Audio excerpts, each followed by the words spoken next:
Personne ne s'attendait à ce qu'un miracle surgisse des terres anciennes de Tombouctou, et encore moins qu'il bouleverse le monde entier. Au début, c'était une grossesse comme une autre. Halima Cissé, une jeune femme malienne de 25 ans, vivait paisiblement avec son mari, Abdelkader, un officier de l'armée malienne. Ils espéraient un enfant, peut-être deux. Mais ce que la vie leur réservait allait défier toutes les lois de la nature et de la médecine. Rapidement, Halima sentit que quelque chose n'allait pas.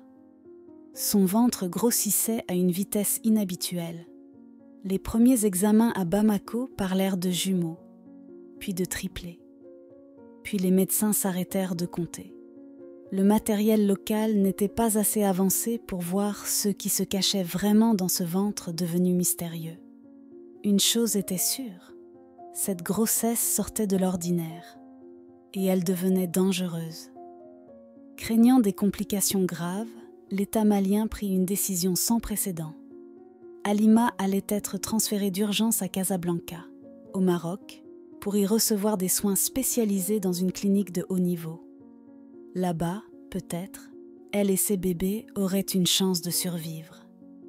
À l'aéroport, Halima tenait la main de son mari avec une force silencieuse.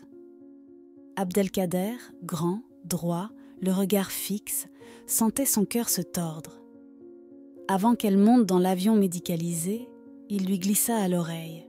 « Peu importe ce qui arrive, tu ne seras jamais seule. » Ils ne savaient pas encore que leur vie allait basculer dans quelque chose de bien plus grand qu'eux. Le 4 mai 2021, dans une salle d'opération silencieuse de la clinique Ain Borja à Casablanca, le monde s'apprêtait à assister à l'impossible. Autour de Halima, une équipe médicale complète s'était réunie. Obstétriciens, pédiatres, réanimateurs, anesthésistes. Tous avaient été prévenus de la complexité extrême de cette césarienne. Aucun n'était vraiment prêt pour ce qu'ils allaient vivre.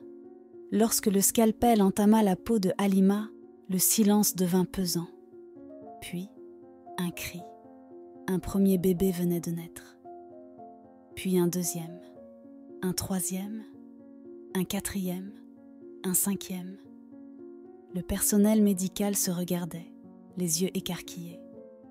Les bras se succédaient pour accueillir ces nouveau-nés minuscules, si petits qu'ils tenaient dans une seule main. Les infirmières couraient, échangeaient des regards de panique maîtrisés, tout en branchant les tubes, les respirateurs, les incubateurs. 9. Ils étaient 9. 5 filles et 4 garçons. Leur mère venait d'accomplir l'un des exploits les plus rares et risqués au monde, donner naissance à des nonuplés vivants. Mais le miracle n'était pas encore complet. Car ces bébés, tous prématurés extrêmes, pesaient à peine quelques centaines de grammes.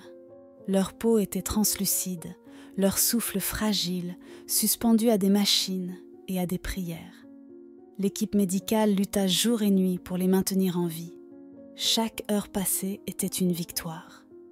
Et pendant ce temps, Halima, vidée de ses forces, sombrait dans un coma léger. Elle oscillait entre la vie et la mort, incapable de tenir 16 enfants, incapable même de savoir s'ils vivaient. Abdelkader, autorisé à rester auprès d'elle, priait en silence. Il se tenait près de son lit, tenant sa main froide, chuchotant « Réveille-toi, Halima, tu dois les voir, juste une fois. » Des jours passèrent. Puis, enfin, ses paupières frémirent. Halima ouvrit les yeux, faiblement, et murmura d'une voix à peine audible « Est-ce qu'ils sont là ?» Quand Abdelkader lui répondit que les 9 étaient vivants, elle pleura. Pas des larmes bruyantes, non, des larmes lentes, silencieuses, des larmes de mère qui sait qu'elle vient de défier la mort. Pendant les mois qui suivirent à la naissance, la clinique devint leur monde. Les couloirs blancs, les bips incessants des machines, l'odeur du désinfectant. C'était là que vivaient désormais Halima, Abdelkader et leurs 9 bébés suspendus entre deux mondes, celui de la vie et celui qu'ils avaient failli ne jamais connaître. Les médecins parlaient de jour après jour, pas de semaine. Chaque matin était une bataille. Chaque respiration, un combat. Les nourrissons étaient reliés à des incubateurs ultra sophistiqués, nourris par des sondes, surveillés 24 heures sur 24. Abdelkader, soldat devenu père de guerre, avait posé 16 armes pour en apprendre d'autres. Il apprit à manier des biberons aussi petits qu'un doigt. Il apprit à reconnaître les cris, les alarmes, les gestes des infirmières. Il apprit à vivre sans dormir, sans respirer vraiment, tant que ses enfants luttaient. Et Halima, faible mais lucide, récupérait lentement. Elle passait ses journées à regarder, à pleurer, à murmurer des mots d'amour à ses enfants derrière les vitres des couveuses. Elle ne pouvait pas encore les porter, mais elle leur offrait sa voix, son souffle, sa prière. Un jour, Abdelkader lui apporta un carnet. Il s'assit au bord de son lit et dit « Écris-leur une lettre pour chacun. Dis-leur qui tu es, dis-leur qu'ils sont attendus. » Et Halima écrivit « Pour Adama, la première-née. Pour Oumou, la calme. Pour Hawa, Khadidia, Fatouma. Pour Oumar, El Hadji, Ba et Muhammad. » 9 lettres, 9 promesses de vie. Pendant 18 mois, la clinique fut leur foyer. 18 mois à jongler entre espoir et peur, entre soins intensifs et sourires volés. Parfois, les nouvelles étaient mauvaises. Un bébé avait perdu du poids, un autre faisait une infection. Mais d'autres fois, une main s'agrippait à un doigt, un cri résonnait, une paupière s'ouvrait. Et puis, un matin de décembre 2022, le chef de l'unité néonatale entra dans la chambre de Halima. Il sourit et il dit « Ils peuvent rentrer à la maison. » Parfait. Voici la partie 4 du script narratif où l'on entre dans l'un des moments les plus symboliques et touchants de l'histoire. Le retour au pays et le début d'une nouvelle vie avec 9 enfants à la maison. Quand l'avion médicalisé atterrit sur le tarmac de l'aéroport international de Bamako, le soleil brillait haut dans le ciel. Mais ce jour-là, ce n'était pas la lumière du ciel qui éblouissait, c'était celle des regards. Une foule immense s'était rassemblée. Des familles, des enfants, des journalistes, des soldats, des infirmières, des anonymes venus de tout le pays. Tous attendaient le retour des nonuplés, ces bébés devenus un symbole d'espoir, d'endurance et de miracle national. Les portes de l'avion s'ouvrirent. Abdelkader descendit le premier, un berceau dans les bras. Puis Halima, soutenue mais debout, tenant elle aussi un nourrisson contre elle. Derrière eux, les infirmières marocaines et maliennes portaient les autres, enveloppés dans des couvertures colorées. Un silence de quelques secondes parcourut la foule, puis un cri, un chant, une explosion de joie. Le Mali entier saluait ses enfants. La télévision nationale diffusait l'événement en direct. Les drapeaux flottaient, les tambours battaient, et Halima pleurait. Pas par fatigue, par émotion. Elle, la jeune femme de Tombouctou, redevenait mère, épouse, et désormais icône. Le gouvernement, fidèle à sa promesse, leur avait préparé une maison spéciale. Un grand bâtiment lumineux dans la périphérie de Bamako, équipé de 9 chambres d'enfants, d'une salle médicale, de gardes de sécurité, d'une équipe de nourrices formées et même d'un jardin sécurisé pour les premiers pas. Mais malgré toute l'aide reçue, rien, absolument rien, n'avait préparé Halima et Abdelkader à la réalité de vivre avec 9 nourrissons en même temps. Chaque jour ressemblait à un assaut logistique. Les biberons s'alignaient comme des soldats prêts à l'attaque. Les couches se consommaient par centaines chaque semaine. Le sommeil, un souvenir lointain. Il suffisait qu'un bébé pleure, et les 8 autres suivaient comme par solidarité.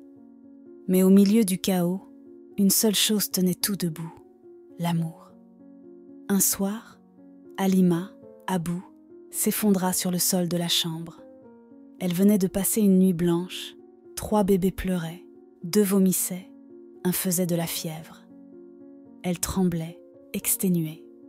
Abdelkader la souleva doucement, la serra contre lui et murmura avec tendresse : « Si on survit à ça, mon amour, alors on peut tout affronter. » Cette phrase, simple mais puissante, devint leur devise. Gravée sur un cadre suspendu dans le salon, on peut tout affronter, ensemble. L'année 2023 transforma la maison en un véritable petit monde. Au début, elle n'était remplie que de pleurs, de biberons et de couches. Mais à mesure que les mois passaient, d'autres sons prirent le relais. Des éclats de rire, des pas maladroits, des jeux improvisés. Les bébés devinrent des tout-petits, et les tout-petits, des explorateurs. Un matin, Halima les surprit tous alignés dans le couloir, tenant chacun un oreiller. Personne ne comprenait pourquoi. Jusqu'à ce qu'Adama, la première née, donne le signal. Ils s'élancèrent à 4 pattes en hurlant de joie. C'était une course de coussins.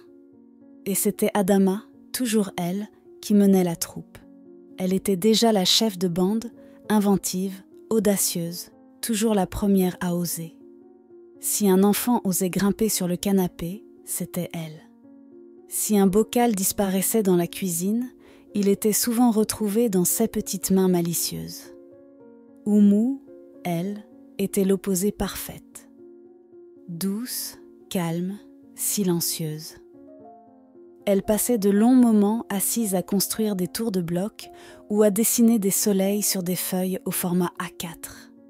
Sa présence rassurait les autres. Hawa avait un don étrange pour consoler. Quand l'un pleurait, elle courait, tendait une peluche, posait une main sur une épaule. Une empathie naturelle, presque innée. Khadidia, c'était l'ingénieure du groupe. Elle démontait tout ce qu'on lui mettait entre les mains, même les jouets neufs. Pas par méchanceté, mais par curiosité. Elle voulait savoir comment ça marche. Fatouma était l'énergie pure. Elle riait tout le temps, faisait des grimaces, inventait des mots. Elle dansait même sans musique, tapait des mains, chantait faux mais fort. Un soleil bruyant dans le foyer. Oumar, le plus sérieux, semblait parfois plus adulte que ses parents. Il vérifiait si les portes étaient fermées, si les couvertures étaient bien tirées. Chaque soir, il faisait le tour des lits pour s'assurer que tout le monde dormait. El Hadji, lui, rêvait les yeux ouverts. Il fixait les nuages, traçait les avions du doigt, demandait si les oiseaux parlaient une autre langue. Il disait souvent « Moi, un jour, je vais voler ». Ba était un ouragan. Il courait, tombait, se relevait, recommençait. Il escaladait les meubles, grimpait sur les chaises, riait en tombant. Avec un ballon dans les pieds, il devenait inarrêtable. Et puis, il y avait Muhammad, le dernier-né, le plus petit, le plus fragile au départ, mais aussi le plus tendre. Il cherchait toujours une main à tenir, un genou où s'asseoir, un câlin à offrir. Il chantait à voix basse, collait sa tête sur l'épaule de Halima et lui disait parfois « Maman, t'es mon cœur ». Chaque jour était une bataille, mais chaque jour valait la peine. Le salon devint une salle de jeu. Le jardin, un champ de course, la cuisine, une usine à biberons et à purée maison. Et les murs vibraient, de vie, de cris, d'amour. À l'aube de l'année 2024, un nouveau chapitre s'ouvrit pour la famille Cissé. Les enfants, désormais âgés de 3 ans passés, étaient devenus de véritables petits êtres à part entière. Ils parlaient, couraient, riaient, se chamaillaient et posaient 1000 questions à la minute. Et ce jour-là, une question revenait souvent dans la bouche d'Adama. « Maman, c'est quoi l'école ?» Halima sourit.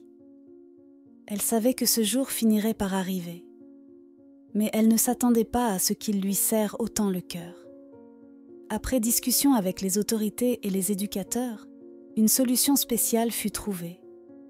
Un jardin d'enfants privé, dans lequel une classe entière serait réservée aux non-UPLE, avec des enseignants formés pour accompagner leur développement si particulier. non pas parce qu'ils étaient des stars, mais parce qu'ils avaient besoin d'un cadre adapté à leur unicité. Le jour de la rentrée, un petit bus scolaire s'arrêta devant la maison. 9 sacs à dos colorés, 9 paires de chaussures bien attachées et 9 petits cœurs battant à toute vitesse. Halima et Abdelkader les regardaient monter un à un, la gorge nouée. Pour la première fois depuis leur naissance, ils allaient passer la journée loin d'eux. Quand le bus s'éloigna, Halima resta debout devant la grille. Abdelkader lui prit la main. « Ils vont revenir ce soir et nous raconter 1000 choses. » Et il avait raison. Dès la première semaine, les professeurs furent bluffés. Les enfants étaient vifs, curieux, solidaires. Leur lien entre eux était si fort que, même séparés à différentes tables, ils continuaient à se chercher du regard, à se répondre sans parler. Adama dirigeait les activités comme une chef de projet. Oumou aidait les autres à ranger. Awa consolait les petits qui pleuraient. Kadidia résolvait des puzzles réservés aux enfants plus âgés. Fatouma transformait chaque histoire lue en comédie musicale improvisée. Oumar veillait à ce que tout le monde respecte les consignes. El Hadji dessinait la classe telle qu'il la voyait dans ses rêves. Ba courait si vite pendant la récréation qu'aucun autre enfant n'arrivait à le suivre. Et Muhammad, toujours le cœur sur la main, chantait les chansons apprises en classe à toute la maison, le soir venu. À la maison, malgré la fatigue, Halima et Abdelkader n'avaient rien perdu de leur habitude du soir. Un tapis dans le salon, 9 petits corps étendus autour d'eux, et toujours la même question avant de dormir. Racontez-nous votre journée. Et là, dans cette pièce pleine de voix, de câlins et de couvertures froissées, il n'y avait plus de miracle médical. Il n'y avait plus de projecteur, juste une famille. Nous sommes en 2025. 4 ans se sont écoulés depuis ce jour inoubliable où Halima a mis au monde 9 bébés, dans une salle d'opération silencieuse devenue historique. Et aujourd'hui, ces 9 enfants ne sont plus des nourrissons fragiles sous respirateur. Ce sont de véritables petites tornades de vie, pleines de mots, d'envie, de rêves. Ils parlent couramment le bambara et commencent à apprendre le français avec une facilité déconcertante. Leurs visages rayonnent, leurs yeux brillent. Ils sont curieux, débordants d'énergie et toujours aussi unis qu'au premier jour. Le gouvernement malien continue de les soutenir. Une fondation spéciale a été créée pour financer leur éducation jusqu'à l'université. Une équipe médicale les suit régulièrement pour s'assurer que leur croissance reste harmonieuse.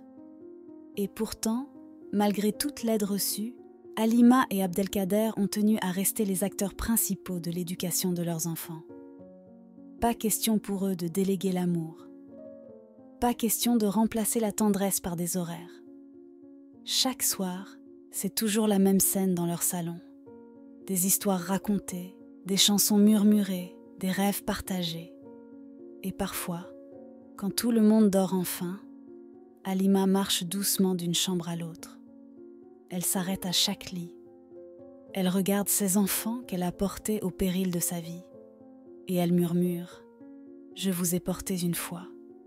Maintenant, c'est vous qui me portez. » Abdelkader, derrière elle, pose une main sur son épaule et dit « On avait prié pour une vie et on a reçu 9 miracles. » Aujourd'hui, le monde continue de suivre leur histoire, non plus avec des caméras et des titres chocs, mais avec un respect silencieux.